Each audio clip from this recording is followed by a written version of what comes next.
जय Hind.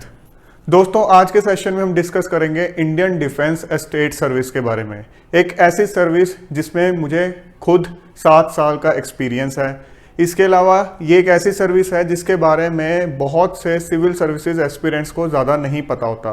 Social media पे, internet पे इसके रिगार्डिंग बहुत ज़्यादा आपको इन्फॉर्मेशन नहीं मिलेगी। बहुत से बच्चे रिक्वेस्ट कर रहे थे कि सर आप अपनी सर्विस के बारे में एक बार सेशन बनाइए कि किस तरह का वर्क प्रोफाइल रहता है, कहाँ कहाँ पोस्टिंग्स होती हैं और सारी इन डिटेल इसके रिगार्डिंग आप डिटेल्स दीजिए। सो आज के सेशन में हम इन डेप्थ नॉलेज लेंगे इस सर्विस के बारे में। अब आप में से बहुत से बच्चों को इस सर्विस के बारे में क्यों नहीं पता होता, इसका रीज़न ये है कि आप लोगों का फोकस उन सर्विसेज पे रहता है जिससे रिलेटेड ऑफिसर्स से आपका इंटरेक्शन कभी ना कभी हुआ हो या जिनसे आपको कभी ना कोई काम पड़ा हो। जैसे आईएएस ऑफिसर, कभी ना कभी आपके यहाँ एसडीएम से आपको काम पड़ा होगा, डीसी से काम पड़ा होगा, आईपीएस ऑफिसर, एसपी लगे होते हैं, एसएसपी लगे होते हैं। एक लेमैन को भी पता होता है इन पोस्ट के बारे में।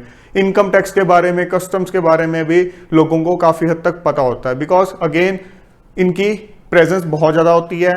ये जो ऑफिसर्स हैं, इनका जो नंबर है, इनके जो कार्डर स्ट्रेंथ है टोटल, वो काफ़ी ज़्यादा है, जिस वजह से आप लोगों को इनके बारे में पता होता है। But Indian defence state service का जो कार्डर स्ट्रेंथ है वो बहुत ज़्यादा नहीं है और इनसे आपका हो सकता है पूरी ज़िंदगी में कभी इंटरेक्शन भी ना हुआ हो। बट जो लोग कैंटोनमेंट एरियाज में रहते हैं उनको डेफिनेटली इनके बारे में पता होता है, बिकॉज उनको इनसे काम पड़ता रहता है, उनकी इनसे इंटरेक्शन होती है। सबसे पहले हम इस सर्विस की ट्रेनिंग के बारे में जानते हैं कि अगर आप इस सर्विस में सिलेक्ट होते हो तो आपकी ट्रेनिंग कितनी ड्यूरेशन की होगी और कहाँ होगी। सबसे पहले तो एक कॉमन आपको पता ही है, फाउंडेशन कोर्स होता है 15 वीक्स का लबासना मसूरी के अंदर। अब ये ज़रूरी नहीं है कि आपका लबासना मसूरी में ही हो, वो डिपेंड करता है कि उस साल की जो बैच की स्ट्रेंथ है वो कितनी है। बिकॉज लबासना मसूरी में भी एक पर्टिकुलर उनकी स्ट्रेंथ है जिसको वो करवा सकते हैं उस साल ट्रेनिंग, फाउंडेशन कोर्स की ट्रेनिंग। सो आईएएस, आईपीएस, आईएफएस की तो लबासना मसूरी में ही होती है। कई बार होता है कि सारी की सारी बाकी सेंट्रल जो सर्विसेज होते हैं उनके ऑफिसर्स की भी लबासना में हो जाती है। कई बार वैकेंसीज कम होती हैं, बट कई बार वैकेंसी जब ज़्यादा होती हैं तो कुछ की यहाँ होती है और कुछ को बाकी की और अकेडमीज होती हैं इंडिया के अंदर, वहाँ उनको भेजा जाता है फाउंडेशन कोर्स के लिए। ये कॉमन कोर्स होता है सारे के सारे सेंट्रल सर्विसेज और ऑल इंडिया सर्विसेज के लिए। इसके बाद होती है 6 मंथ्स की इंडक्शन ट्रेनिंग, जो कि आपकी एक स्पेशलाइजेशन ट्रेनिंग होती है इस डिपार्टमेंट से रिलेटेड। वो कहाँ होती है? Needham, new Delhi. इसकी फुल फॉर्म है national institute of defence estates management. आप ये जो पिक्चर देख रहे हो ये इसी इंस्टीट्यूट की ही देख रहे हो। दिल्ली कैंट के अंदर ये इंस्टीट्यूट है, यहाँ आपकी ट्रेनिंग होती है। मेन आपकी ट्रेनिंग यहीं चलेगी, बट इन बिटवीन आपको और इंस्टीट्यूट्स में भी अटैच किया जाता है वीकली ट्रेनिंग्स के लिए। ज़्यादा आप देखोगे ड्यूरेशन नहीं होती है ट्रेनिंग की। कई बार आप दूसरी सर्विसेज लाइक आईआरएस में, रेलवेज की सर्विसेज में देखते हो उनकी ट्रेनिंग ड्यूरेशन काफ़ी ज़्यादा रहता है, 1.5 साल भी रहता है। बट यहाँ आप देख रहे हो कि 6 महीने के अंदर आपकी ट्रेनिंग कंप्लीट हो जाती है और उसके बाद आपको फील्ड में पोस्ट कर दिया जाता है।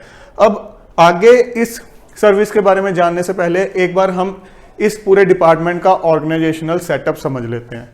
सबसे ऊपर हियरार्की में होता है DGDE, directorate general of defence estates. ये हेडक्वार्टर है पूरी सर्विस का न्यू दिल्ली के अंदर, दिल्ली कैंट के अंदर ऑफिस है और ये रक्षा संपदा भवन बोलते हैं इसको। ये पिक्चर में जो आप देख रहे हो ये हेडक्वार्टर है डीजीडी। अब डीजीडी के अंडर पूरे इंडिया को 6 जोन्स में डिवाइड किया हुआ है, 6 कमांड्स में डिवाइड किया गया है। एक है नदरन कमांड जिसका हेडक्वार्टर है जम्मू में, दूसरी है वेस्टर्न कमांड जिसका हेडक्वार्टर है चंडीगढ़ में, फिर है सेंट्रल कमांड, लखनऊ हेडक्वार्टर है इसका, ईस्टर्न कमांड कोलकाता में, सदर्न कमांड पुणे में और साउथ वेस्टर्न कमांड जयपुर में। और ये जो सारी की सारी कमांड्स हैं इनको हेड करते हैं प्रिंसिपल डायरेक्टर रैंक के ऑफिसर, वो भी एक सीनियर आईडीईएस ऑफिसर होते हैं।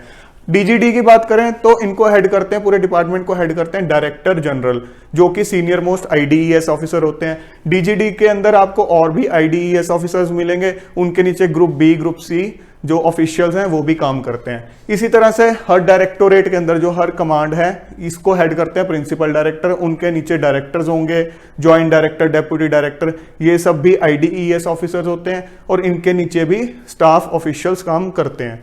अब इसके बाद क्या सारे के सारे ऑफिसर सिर्फ इन्हीं कमांड्स में या डीजीडी में काम करते हैं? नहीं, आप जब इनिशियली पोस्ट होते हैं तो फील्ड ऑफिसेज में पोस्ट होते हैं, जो कि हर कमांड के अंडर होते हैं। हर कमांड के अंडर आपको डिफेंस स्टेट ऑफिसर का फील्ड ऑफिस मिलेगा, कई सारे होंगे। ऐसे ही चीफ एग्जीक्यूटिव ऑफिसर के फील्ड ऑफिसेज होंगे, तो इनको हम बोलते हैं, जो इन पोस्ट पे लगे होते हैं, फील्ड ऑफिसर। और सीईओ की पोस्ट इस डिपार्टमेंट की सबसे ज्यादा अट्रैक्टिव पोस्ट है। वो अभी हम जानेंगे आगे कि क्या ऐसा खास है इस पोस्ट के अंदर जो कि इसको एक काफी अट्रैक्टिव पोस्ट बनाती है। ये जो 6 कमांड्स हमने पिछली स्लाइड में डिस्कस की थी, इनके अंडर जो कुल मिला के चीफ एग्जीक्यूटिव ऑफिसर की जो पोस्ट होती हैं वो होती हैं 62। ये जो चीफ एग्जीक्यूटिव ऑफिसर हैं ये कैंटोनमेंट बोर्ड के ऑफिसर्स होते हैं, सेक्रेटरी होते हैं कैंटोनमेंट बोर्ड के। तो टोटल 62 कैंटोनमेंट बोर्ड्स हैं जिनके ये सीईओ लगते हैं। इसके अलावा 37 डिफेंस एस्टेट ऑफिसेज हैं, मतलब सर्कल होते हैं। जितनी भी डिफेंस लैंड है पूरे इंडिया की, उसको अलग अलग जोन्स में डिवाइड किया हुआ है। तो डिफेंस एस्टेट ऑफिस जो है सर्कल वाइज वो टोटल 37 है, जहां पे IDES ऑफिसर पोस्टेड होते हैं। इसके अलावा कुछ ADO लेवल के, assistant defence estate officer level के भी ऑफिसेज होते हैं, बट हम उनको यहाँ पे नहीं डिस्कस करेंगे बिकॉज यहाँ हम सिर्फ IDES की बात कर रहे हैं। तो IDES या तो डिफेंस स्टेट ऑफिसर लगेगा या फिर चीफ एग्जीक्यूटिव ऑफिसर लगेगा।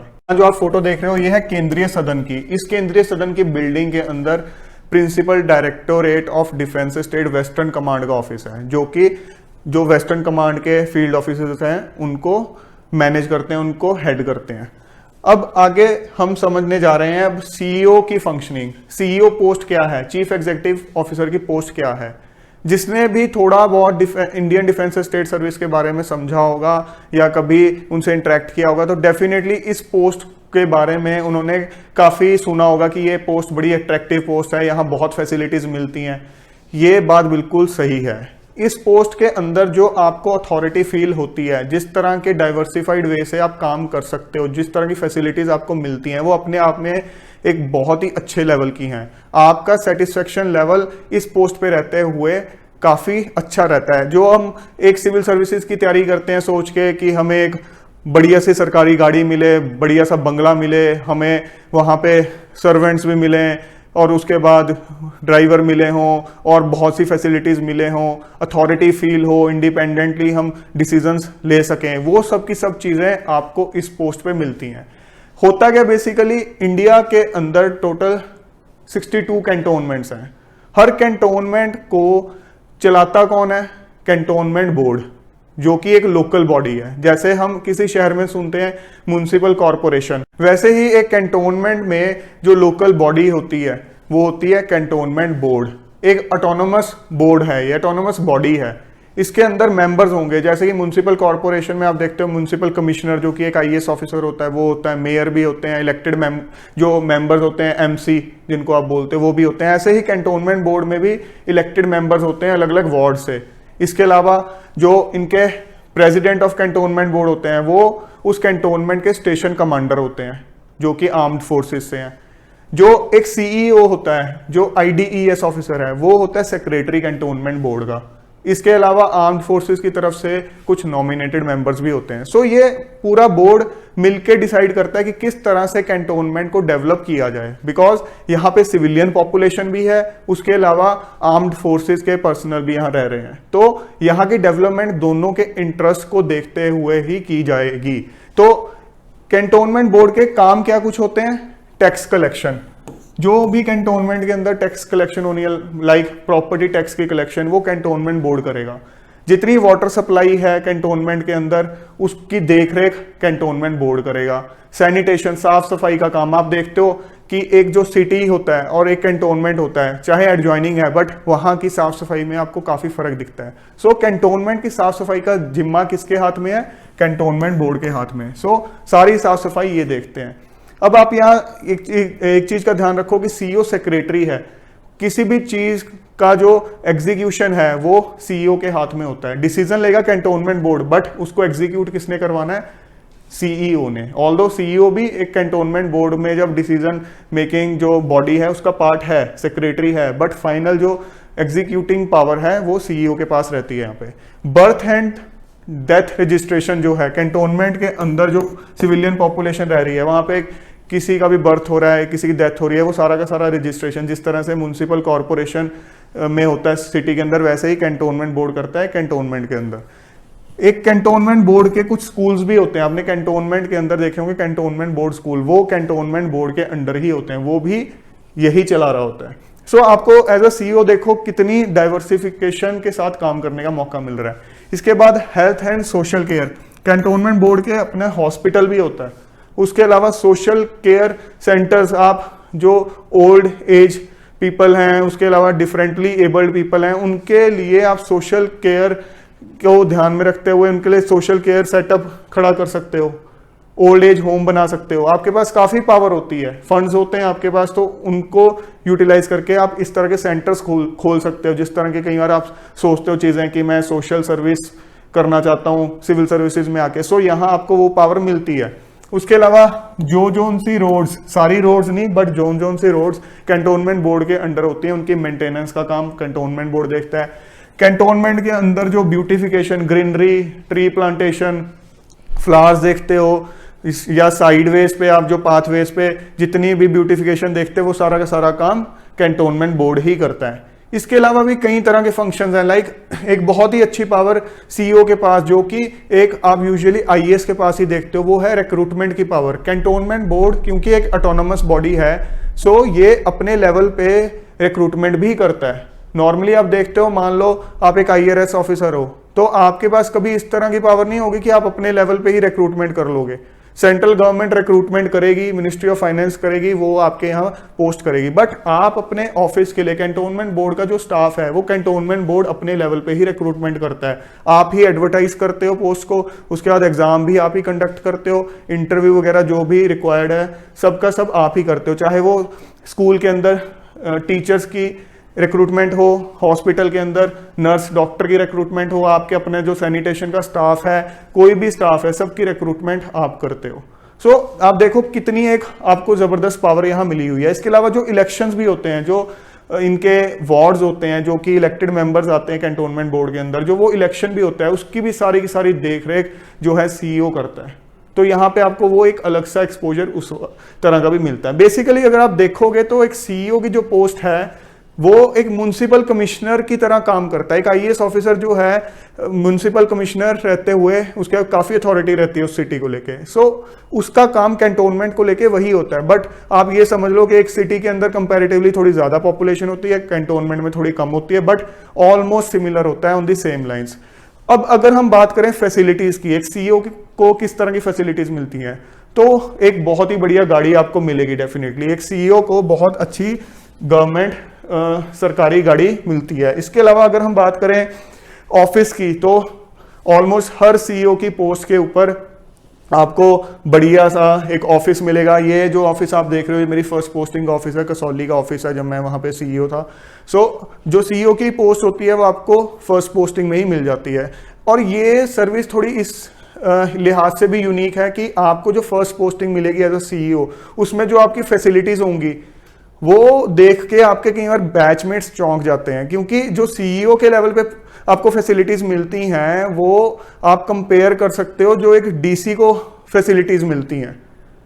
तो आपका अगर कैंटोनमेंट में किसी डीसी का बंगला होगा तो आपका अगर बंगला होगा ऑलमोस्ट सेम लेवल का ही बंगला होगा। तो एज अ सीईओ आपको एक बढ़िया सा इंडिपेंडेंट ऑफिस मिलेगा। इंडीड आपकी ऑफिस की बिल्डिंग के अंदर अलग अलग और सेक्शंस बने होंगे जहां पे आपके बाकी के ऑफिशियल्स काम कर रहे होंगे, जो आपके सबऑर्डिनेट ऑफिशियल्स होंगे वो काम कर रहे होंगे। बहुत से ऑफिशियल्स आपके फील्ड में भी रहेंगे, बट कुछ का जो काम होता है वो ऑफिस में बैठ के करने वाला होता है, तो वो आपके ऑफिस की बिल्डिंग में उनके अलग अलग सेक्शंस होंगे। यहाँ जो मैं आपको ये दूसरी जो पिक्स दिखा रहा हूँ, ये डगशाई का सीईओ का ऑफिस है। ये मैं पिक्स आपको इसलिए दिखा रहा हूँ ताकि आपको थोड़ा आइडिया हो जाए कि आपको जो इंफ्रास्ट्रक्चर मिलेगा एज अ सीईओ वो काफ़ी अच्छा मिलेगा। अच्छे अच्छे ऑफिसेज बने हुए हैं सारे के सारे कैंटोनमेंट्स के अंदर। ये थोड़े दो पिक्चर्स हैं सीईओ के बंगले की। अगर सीईओ के बंगले की बात करें तो ये मैं आपको पिक्चर जो दिखा रहा हूँ ये है डगशाई का जो सीईओ रेजिडेंस है, और ये कसौली का जो सीईओ रेजिडेंस है उसके अंदर की पिक्चर। तो आप थोड़ा आइडिया ले सकते हो कि आपको बढ़िया एकोमोडेशन, बढ़िया बंगलो मिलता है सरकार की तरफ से। अभी ये हिली एरिया का मैं दिखा रहा हूँ। जो प्लेन एरियाज होते हैं नॉर्मल, जैसे Ambala cantt, Jalandhar cantt, Firozpur cantt, जो भी बाकी के कैंट्स हैं, पुणे कैंट, यहाँ पे आपको बहुत बड़े बड़े साइज के बंगलों मिलेंगे, कहीं कहीं एकड़्स में फैले हुए बंगलों मिलेंगे। सो इस लिहाज से सीईओ की पोस्टिंग काफी अट्रैक्टिव पोस्टिंग रहती है। आपको फैसिलिटीज की कोई कमी नहीं होती है, मैन पावर की कोई कमी नहीं होती है। जो चीजें मोस्टली बच्चे देख के सिविल सर्विसेज की प्रिपरेशन करते हैं, वो सब की सब चीजें आपको सीईओ की पोस्ट पे हमेशा मिलती रहेंगी। आर्म्ड फोर्सेस के साथ तो आपका इंटरेक्शन रहेगा ही रहेगा। कुछ लोगों को होता है कि मुझे आर्मी में जाना है या सिविल सर्विसेज में जाना है, इस चीज में कंफ्यूज रहते हैं। सो ये एक ऐसी सर्विस है जिसमें आप as a civilian officer civilians का भी भला कर सकते हो, आर्म्ड फोर्सेस के साथ भी आपका बहुत ज्यादा इंटरेक्शन रहता है। सो आपको दोनों तरह के एक्सपीरियंसेस फील करने को मिलते हैं।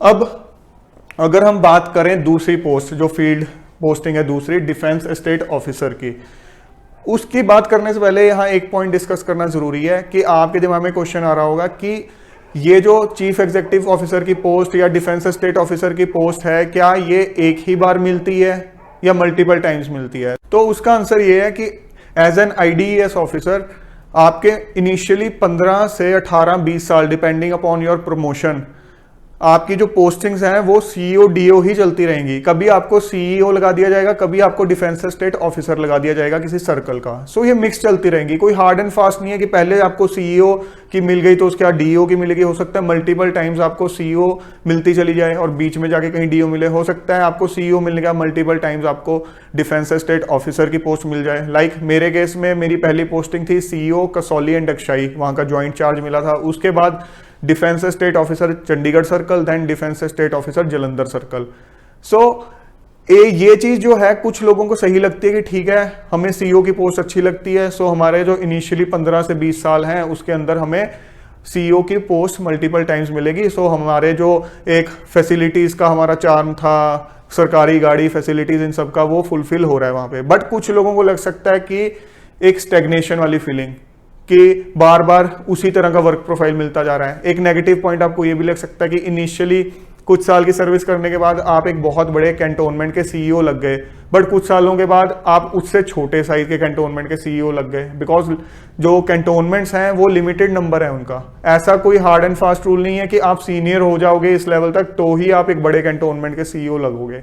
कई बार आपसे जूनियर ऑफिसर आपसे बड़े कैंटोनमेंट का सीईओ लगा होता है। सो इस तरह की चीजें आपको नेगेटिव लग भी सकती हैं। सो ये पर्सन टू पर्सन डिपेंड करता है।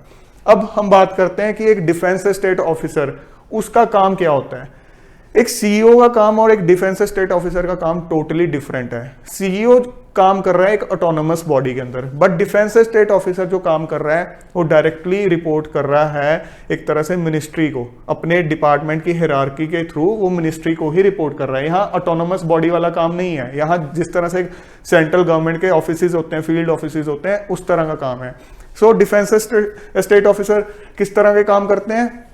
Land acquisition and survey. Defence के लिए लैंड एक्वायर करने में बहुत बड़ा रोल रहता है डिफेंस एस्टेट ऑफिस का, और उसके बाद जो भी डिफेंस लैंड है उसका पीरियोडिकली सर्वे करना कि हमारी किसी लैंड के ऊपर एनक्रोचमेंट तो नहीं हुई है, अच्छे से फेंसिंग हो रखी है डिफेंस लैंड की, वो सब चीजें पूरा उसका जो रिकॉर्ड है उसको डिजिटाइज करके रखना। लैंड रिकॉर्ड डिजिटाइजेशन, आप सर्वे करोगे उसके बाद उस रिकॉर्ड को डिजिटाइज भी करोगे। ये एक लेटेस्ट एक्सरसाइज चल रही है इस डिपार्टमेंट के अंदर। इसके अलावा मैनेजमेंट ऑफ बंगलोज, लाइक अगर हम defence estate office Jalandhar circle की बात करें तो उनके under Jalandhar cantt, Amritsar cantt, Firozpur cantt, ये सब कैंट भी आते हैं। उसके अलावा इन कैंट्स के बाहर जो डिफेंस पॉकेट्स हैं, डिफेंस लैंड्स हैं, वो भी सब उनके अंडर आएंगे उस सर्कल के अंडर। मान लो उनको कुछ डिस्ट्रिक्ट्स दे दिए गए हैं कि ये डिस्ट्रिक्ट्स इस सर्कल के अंदर हैं, तो उन डिस्ट्रिक्ट के अंदर जो भी डिफेंस लैंड होगी वो उनकी मैनेजमेंट में आएगी। अब यहाँ फर्क आपको सीईओ डीओ की पोस्ट में समझ आ रहा होगा कि सीईओ एक कैंटोनमेंट के अंदर ही काम कर रहा है, उसका दायरा उस कैंटोनमेंट तक ही है। बट एक डिफेंस एस्टेट ऑफिसर, उसका जो दायरा है वो बहुत बड़ा होता है।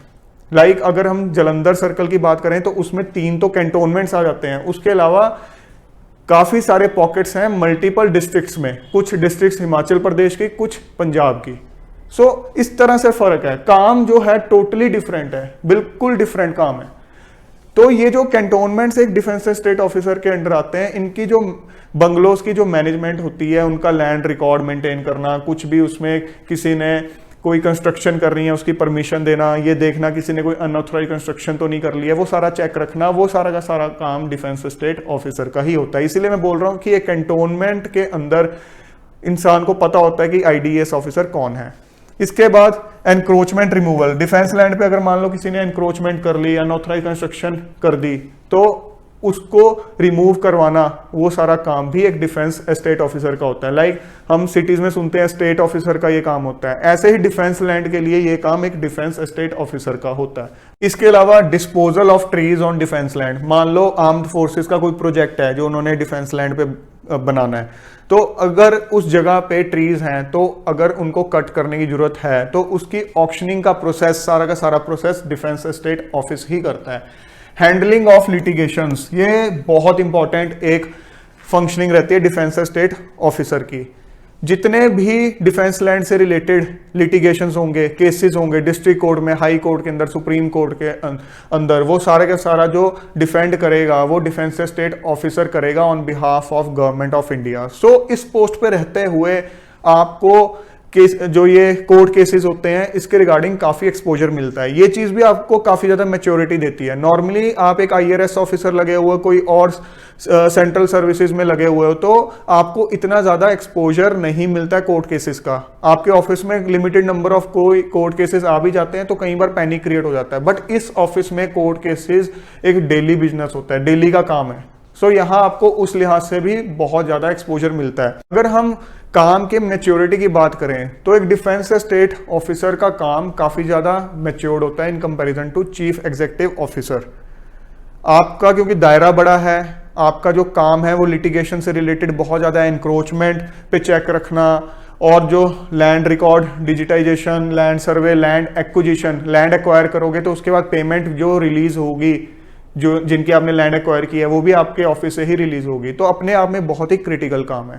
सो आई थिंक अब आपको ओवरव्यू मिल गया डिफेंस स्टेट ऑफिसर की फंक्शनिंग का। अब अगर हम बात करें कि एक डिफेंस स्टेट ऑफिसर, एक डीईओ को किस तरह की फैसिलिटीज मिलती हैं, तो आपको एक गवर्नमेंट व्हीकल मिलेगा, आपको ड्राइवर मिलेगा, तो उस लिहाज से आपको टेंशन करने की जरूरत नहीं है कि क्योंकि एक फील्ड ऑफिस है तो आपको आपके लिए एक डेडिकेटेड सरकारी गाड़ी मिलेगी।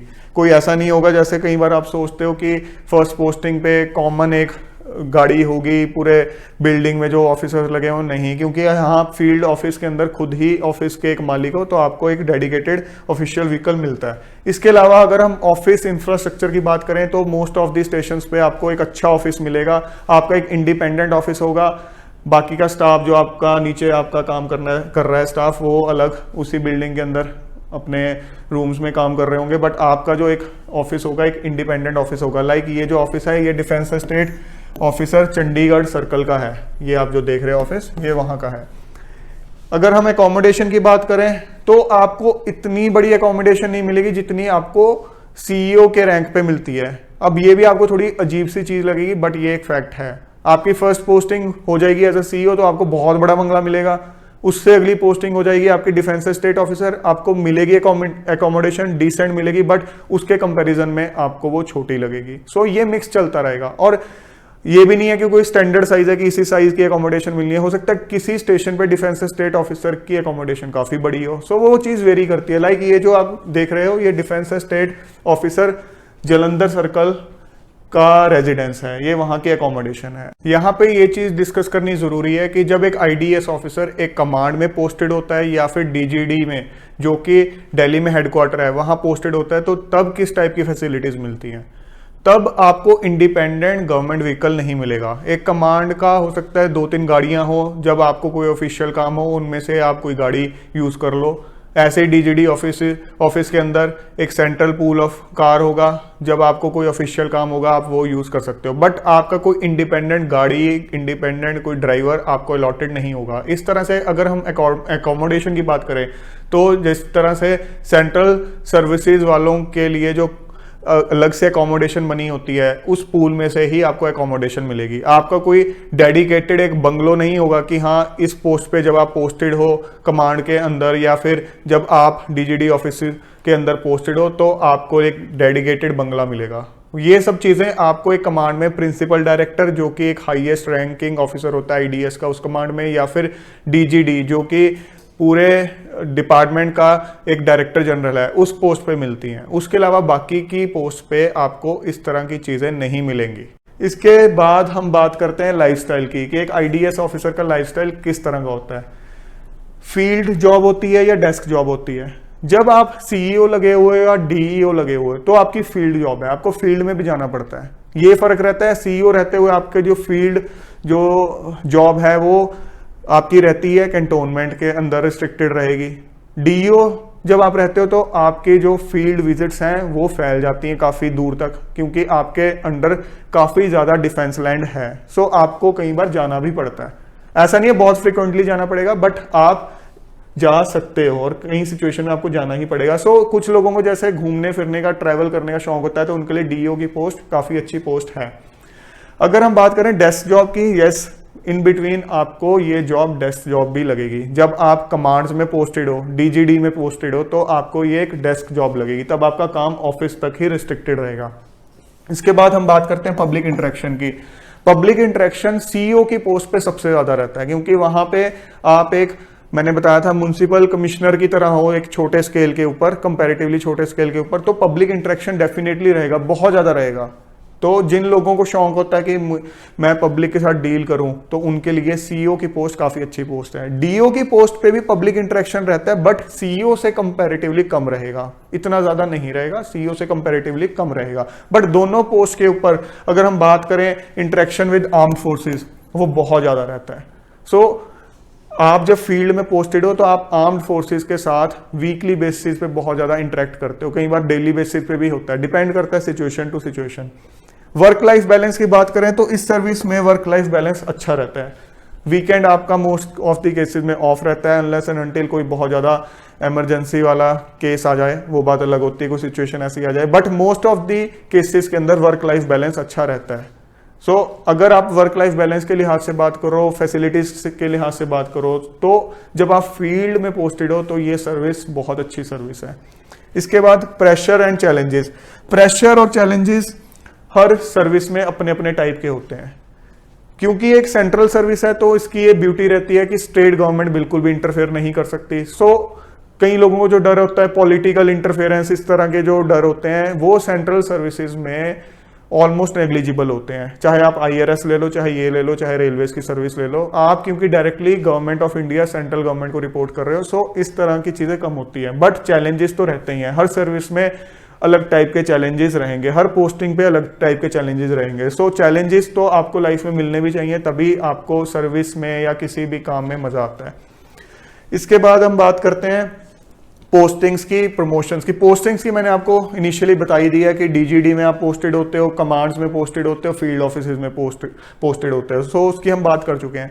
प्रमोशंस की अगर हम बात करें तो प्रमोशंस इस सर्विस के अंदर कंपैरेटिवली आज की डेट में स्लो है। अगर आप IAS, IPS, IFS, IRS, income tax, इन सर्विसेज से कंपेयर करोगे तो आपको लगेगा कि प्रमोशंस कंपैरेटिवली स्लो हैं। इस वजह से कई बार आपको लगता है कि मेरा जो बैचमेट आईआरएस था या आईपीएस था वो प्रमोट हो गया थोड़ा अर्ली एक दूसरे स्केल के अंदर, बट मेरा प्रमोशन अभी ड्यू है। सो प्रमोशंस अभी कंपैरेटिवली स्लो हैं। ऑल्दो ग्रुप ए सर्विस है तो प्रमोशंस होते हैं, टाइमली होते हैं, बट कंपैरिजन करोगे दूसरी सर्विसेज के साथ तो आपको वो चीज फील हो सकती है। डेपुटेशन की हम बात करें, जो टेम्परेरी ऑफिसर्स सेंट्रल गवर्नमेंट में चले जाते हैं या स्टेट गवर्नमेंट में चले जाते हैं, वो जैसे बाकी सर्विसेज में आप जाते हो, इस सर्विस में भी वो चीज है, अवेलेबल है। सो आप सेंट्रल गवर्नमेंट में अलग अलग मिनिस्ट्रीज में डेपुटेशन पे जा सकते हो जब भी कोई अपॉर्चुनिटी निकलती है। स्टेट गवर्नमेंट में भी कई ऑफिसर्स इस डिपार्टमेंट से, इस सर्विस से डेपुटेशन पे गए हुए हैं। सो वो चीज़ें भी इसमें अवेलेबल हैं। ये सब की सब चीज़ें कॉमन है, जैसे आईएएस, आईपीएस, आईएफएस वाले या आईआरएस ऑफिसर्स जाते हैं, वैसे ही आप भी डेपुटेशन पे जा सकते हो। सो दोस्तों, ये एक ओवरव्यू था इंडियन डिफेंस एस्टेट सर्विस का। आई होप आपको क्लियर हो गया है काफी हद तक कि किस तरह की वर्क प्रोफाइल है, क्या पॉजिटिव है, क्या नेगेटिव है। ये सब चीजें जानने के बाद अब आपको असेस करना है कि आप इस सर्विस के लिए एक सही कैंडिडेट हो या नहीं हो। बहुत बच्चों के लिए ये एक सर्विस अच्छी सर्विस हो सकती है और कई बच्चों के लिए ये सर्विस उनके टेम्परामेंट को हो सकता है सूट ना करे। कई बच्चों को इसमें एंटर करके लगता है कि हम एक ऐसी सर्विस में आ गए हैं जिसके बारे में बाकियों को शायद नहीं पता था और हमारी ये ऑप्शन, हमारी ये जो चॉइस थी वो अच्छी रही, बट कुछ को लगता है कि नहीं हमारी ये चॉइस गलत हो गई है। तो ये आपके जो भी प्रायोरिटीज़ हैं, आपका टेम्परामेंट है, उस पर डिपेंड करेगा। सो फ्रेंड्स, आई होप आज के सेशन के बाद आपको आईडीएस के रिगार्डिंग पूरी क्लैरिटी हो गई है। जल्द मिलेंगे हम एक और नए सेशन के साथ। Till then keep working hard and stay fit and healthy. जय हिंद।